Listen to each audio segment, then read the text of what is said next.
Sahabat GSM, kali ini kita sudah berada di kediaman Bang Elisa Sumandi. Ya, tadi kita sudah sedikit ngobrol di salah satu tempat usaha abang ini.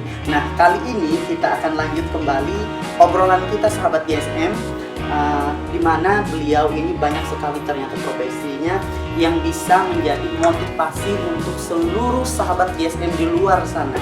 Salah satunya, halo sahabat muda, jumpa kembali di channel YouTube kami Sahabat GSM. Sebelum melanjutkan video ini, jangan lupa like, subscribe, bagikan video ini ke teman kalian, sahabat atau tetangga kalian. Komen dan aktifkan tanda lonceng untuk mendapatkan notifikasi serta berlangganan video dari kami.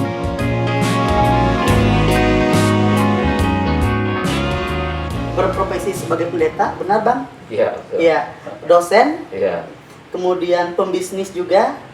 Begitu kira-kira. Iya. Tenaga ahli?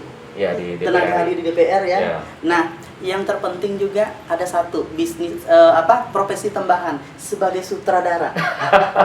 Ya kan? Sebagai sutradara. Nah, dari semua profesi yang saya sebutkan tadi, saya mau tanya satu-satu nih Bang. Oke. Ya, dari profesi yang pertama dulu. Dari sekian banyak profesi ini, yang paling awal Abang tekuni itu apa? Boleh lepas masker atau bagaimana ini? Oh ya, boleh, sorry. Ya, sorry sahabat ya, saya lupa. Ya. Jadi gak apa-apa saya lepas masker ya. Iya. Ya. Kita sudah swab semua. Iya. Iya. Swab mandiri.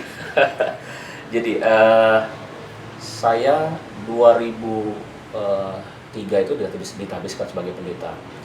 Tapi sebelum saya ditabiskan sebagai pendeta, saya menjalani pikariat. Jadi kalau di GKE itu menjalani masa pikar selama 2 tahun.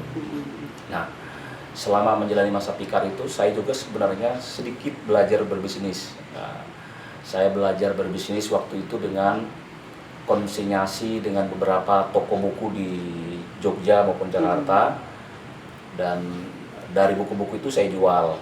Nah, ujungnya saya ambil sementara sembari saya aktif di pelayanan sebagai pendeta di GKE. Iya. Jadi kalau ditanya mana yang lebih dulu, ya profesi kedua-duanya hampir bersamaan. Ya. Saya betul-betul menikmati posisi keduanya karena saya merasa bahwa mungkin seperti ini yang dirasakan oleh Paulus dulu, begitu kira-kira. Ya. Ketika Rasul Paulus dulu melakukan pelayanan, bisnisnya jalan, ya, pelayanannya jalan. Nah, gitu kira-kira. Ya, kemudian kok bisa beralih ke tenaga pendidik? Tadi sudah sebagai istilahnya sebagai pendeta, dibarengi dengan pembisnis istilahnya. Nanti kalau pembisnis ini ada 2 kalau nggak salah ya Bang ya. Ada 2 bisnis. Iya, betul. Ya, ada 2 bisnis. Betul. Nanti kita kasih tahu sekalian kita akan promoin. Ya, siapa tahu sahabat GSM yang mau mungkin saya bocorkan karena tadi kita sudah ngomong sedikit di tempat bisnis beliau itu salah satunya tempat pencucian mobil. Nah, satunya lagi nanti dijawab oleh beliau. Nah, kenapa bisa jadi dosen Bang atau tenaga pendidik? Ya, sebenarnya saya waktu di kampus saya di alma mater saya yang pertama, ya, STT GKE. Sebenarnya waktu itu saya oleh STT GKE sudah dicalonkan sebenarnya menjadi dosen.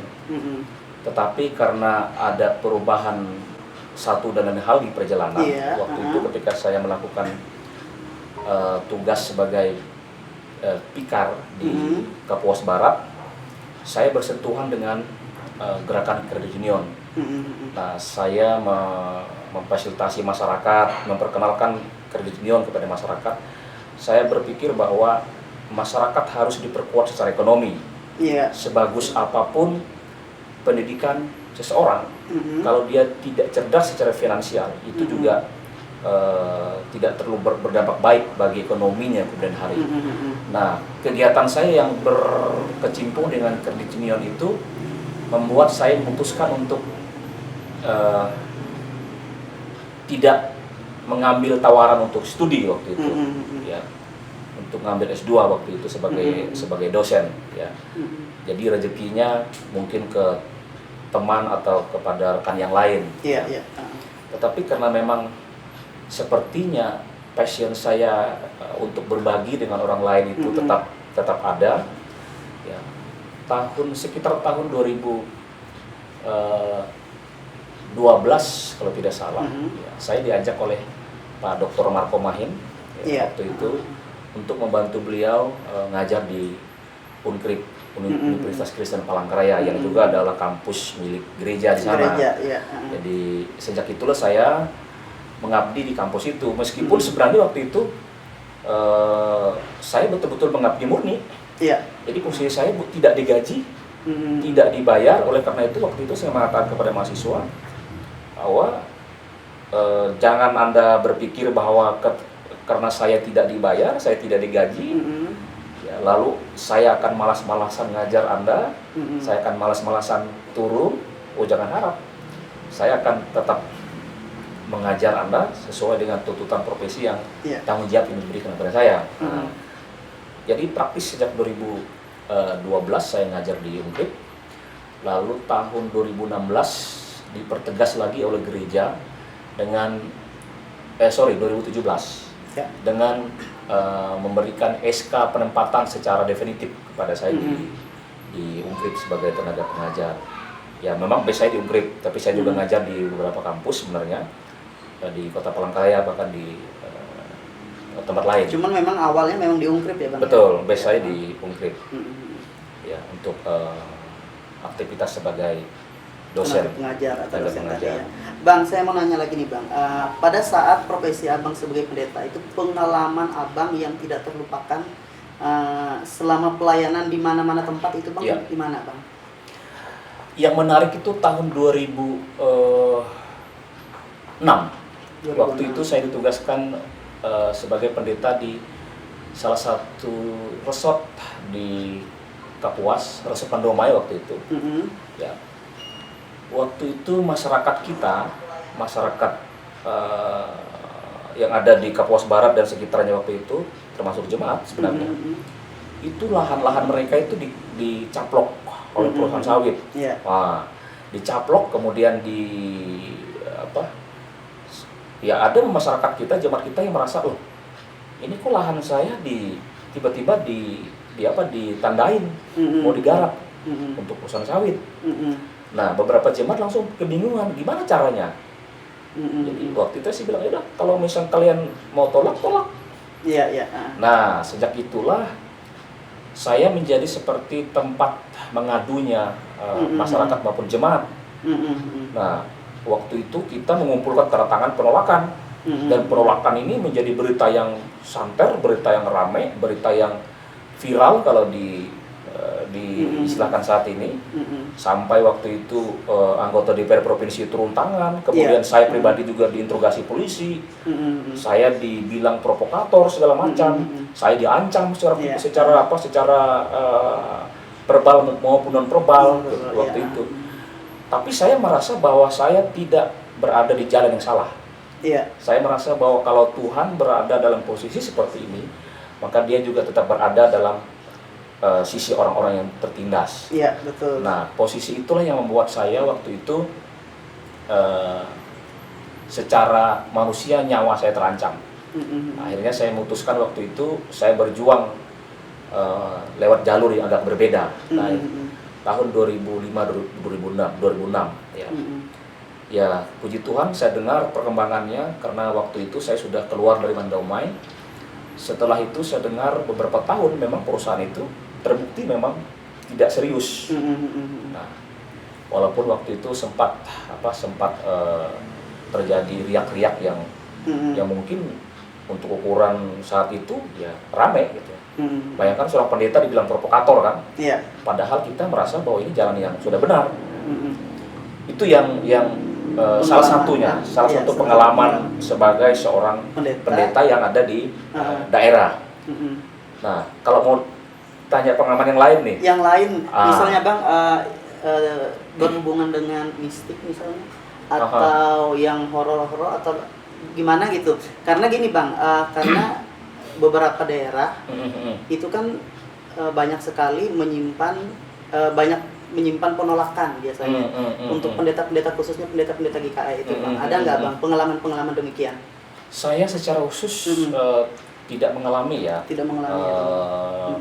Ketika di daerah mengalami penolakan secara khusus dunia hitam seperti itu.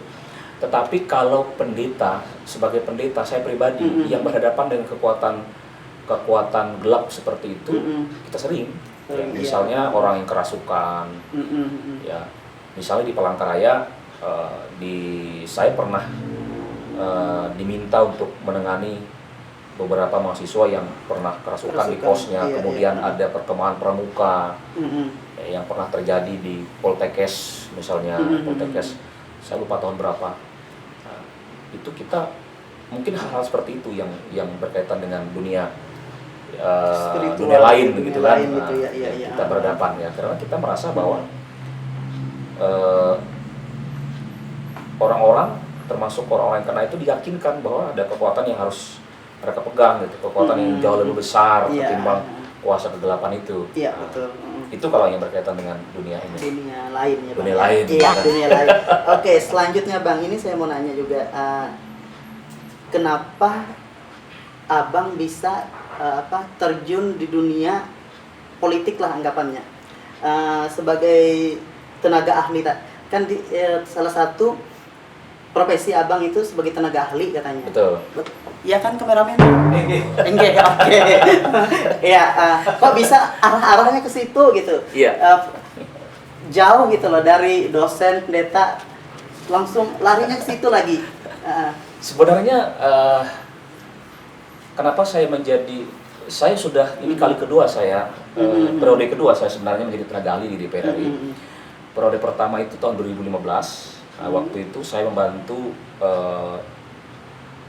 legislator kita Pak Dr. Insinyur William Yosep yang waktu itu mantan Bupati Murung Raya. Ya, setelah dari Murung Raya beliau mencalonkan diri menjadi anggota DPR RI. Nah, waktu itu saya tidak tahu apa yang menjadi chemistry kami berdua begitu kan. Beliau melihat saya khotbah sebenarnya, menurut pengakuan. Kok bisa dilirik gitu ya? Ya, beliau melihat saya khotbah, kemudian waktu itu saya dengan teman-teman saya GMKI, kawan-kawan saya di GMKI itu mengorganisir satu acara yang beliau kebetulan ketua panitianya. Nah, mungkin beliau melihat apa yang kita lakukan, kemudian komunikasi kita dengan teman-teman, kita bisa bekerja sama dengan baik. Saya tidak merasa bahwa saya sebenarnya lebih punya kemampuan politik karena tidak ada darah politik di kami ya. Sejak itu saya diajak dalam tanda petik begitu oleh beliau, oleh Pak William Yosep, menjadi tenaga ahli beliau di DPR RI. Ketika beliau mencalon sebagai gubernur pada tahun 2015-2016 juga saya ikut aktif. Nah, disitulah saya bersentuhan dengan banyak sekali tokoh-tokoh, kawan-kawan politisi yang ada di Kalimantan Tengah, bahkan di tingkat nasional, di tingkat nasional. Dan ini bagi saya adalah pengalaman yang berharga. Ketika Pak Willy terpilih lagi tahun 2019 menjadi anggota DPR RI yang mewakili Kalimantan Tengah, saya juga membantu beliau, mengorganisir beliau untuk bisa memenangkan lagi legislatif waktu itu.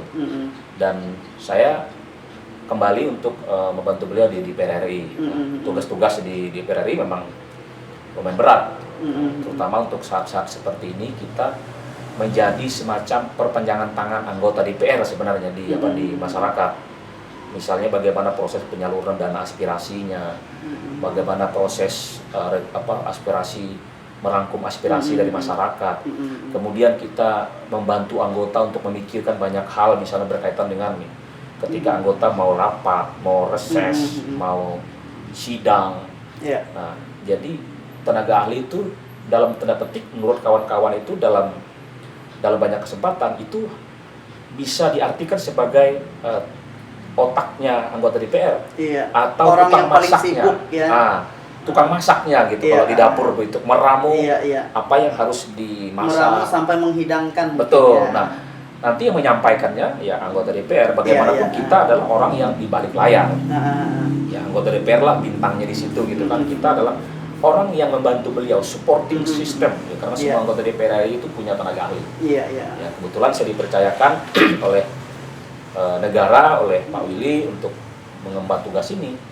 Dan tugas saya berakhir ya, tahun 2024 kalau 24 lah. melihat ininya. Itu periode kedua lah Bang? Ya, itu periode kedua.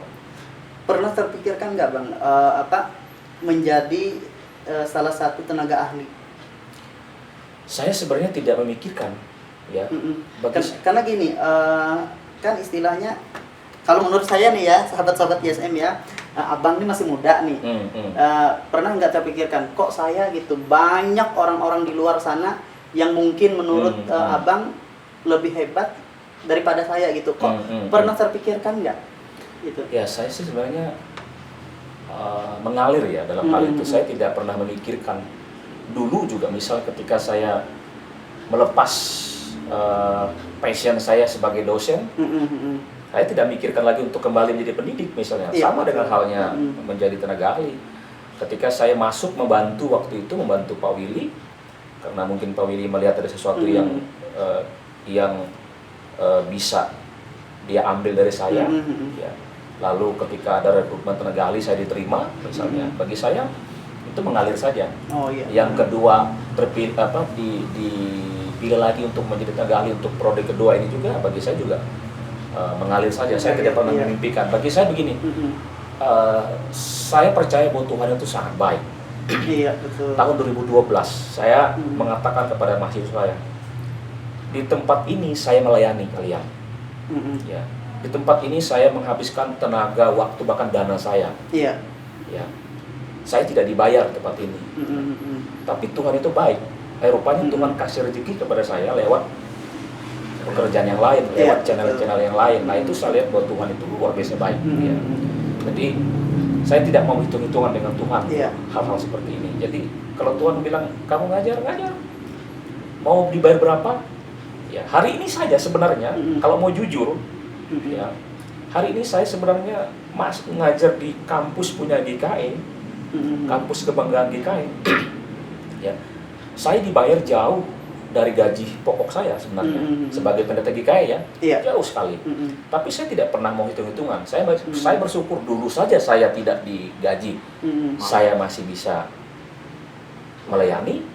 Sekarang saya dibayar meskipun tidak full, ya bahkan belum nggak sampai separuh dari gaji pokok saya sebenarnya. Ya, saya harus bersyukur, ya, karena toh Tuhan memberikan rezeki di tempat yang lain. Ya, artinya seluruh profesi yang Abang tekuni atau geluti sampai saat ini semuanya mengalir ya Bang. Betul. Semuanya mengalir tanpa istilahnya saya harus gini, tanpa seperti itu. Betul. Ya Bang.